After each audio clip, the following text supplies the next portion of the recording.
Assalamualaikum warahmatullahi wabarakatuh. Di sini saya akan meragakan pertolongan Dystocia fetalis dengan kedudukan fetus.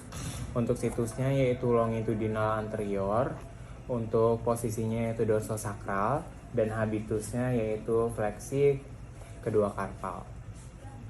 Oke, ini merupakan alat peraga yang saya gunakan, yaitu os pelvis yang terbuat dari karton. Untuk bagian ventralnya sendiri itu ada os pubis.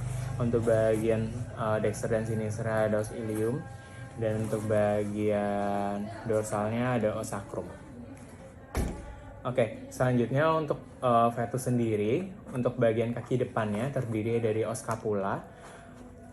Selanjutnya ada os humerus, lalu ada os kembar radius ulna, lalu ada os karpal, metakarpal, dan juga os digiti. Selanjutnya saya akan menerangkan lebih lanjut tentang kedudukan fetus itu sendiri.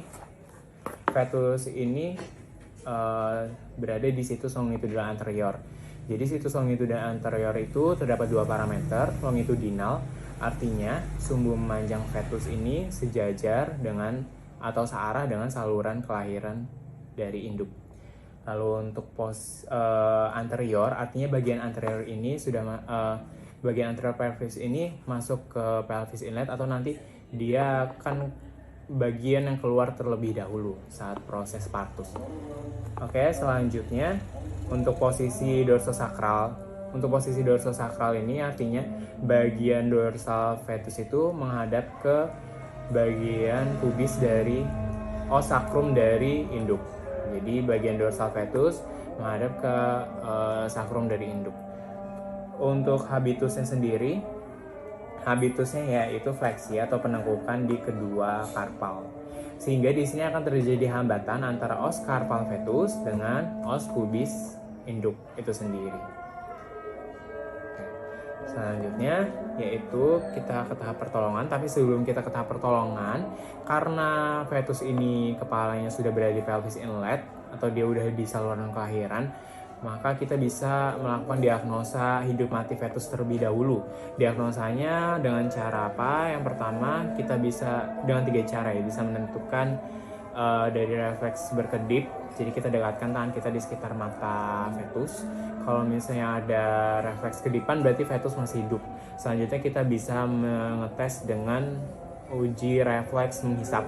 Kita dekatkan saja tangan kita ke moncong fetus. Apabila terdapat refleks menghisap, maka fetus masih hidup. Atau kita bisa memasukkan tangan kita ke sekitar torakalis untuk mengecek denyut jantung. Apabila terdapat denyut jantung, berarti fetus masih hidup. Untuk pertolongannya sendiri, jadi di sini nanti pertolongannya sendiri kita akan melakukan fiksasi terlebih dahulu pada bagian yang normal, yaitu bagian kepala fetus. Untuk cara fiksasinya tersendiri, kita bisa melakukan menggunakan tali ya. Jadi kita lakukan ikatan dulu di bagian frontal fetus, lalu kita ikatkan ke moncong fetus juga. Jadi kita ikatkan, lalu kita ikatkan ke moncong fetus.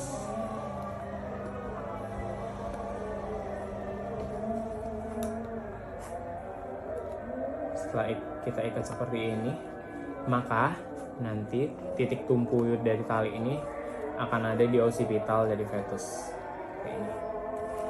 Oke, selanjutnya karena di sini terdapat hambatan pada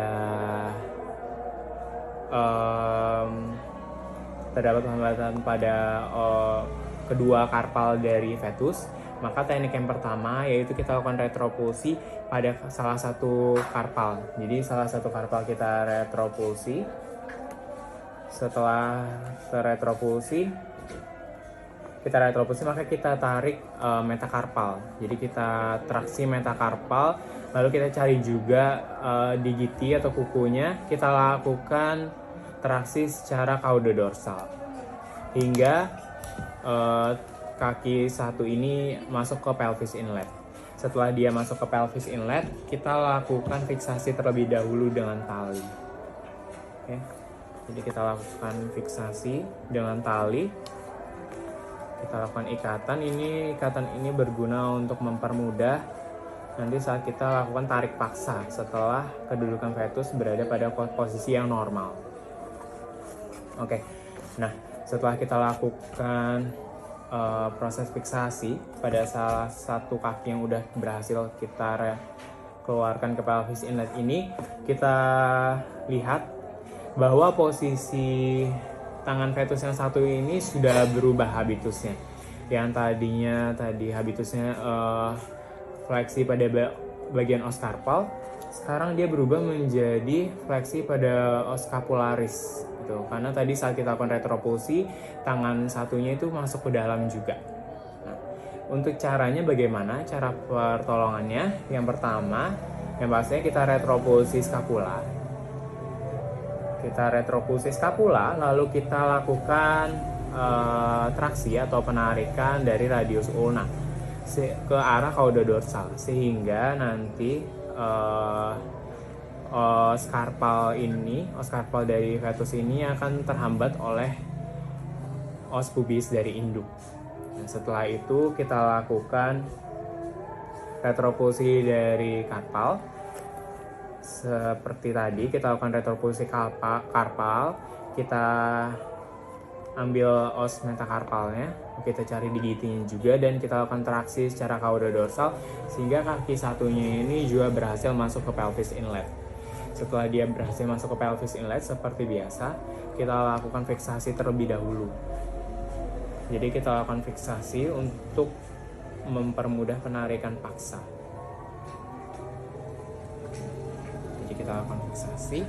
Nah, setelah semua kita fiksasi dari kepala dan kedua kaki, maka fetus ini dia sudah berada di kedudukan situsnya longitudinal anterior, posisinya dorsosakral, dan dia habitusnya sudah normal atau dia eutopia. Nah, setelah ini kita bisa langsung melakukan penarikan paksa dengan cara menarik ke caudo dorsal fetus hingga 2/3 bagian tubuh fetus keluar, lalu kita tarik secara caudoventral 1/3 bagian fetus terakhir hingga fetus bisa lahir dengan selamat. Sekian untuk pertolongan dystocia fetalis dengan kedudukan situsnya longitudinal anterior, posisinya dorsosakral, dan habitusnya fleksi kedua karpal. Terima kasih. Wassalamualaikum warahmatullahi wabarakatuh.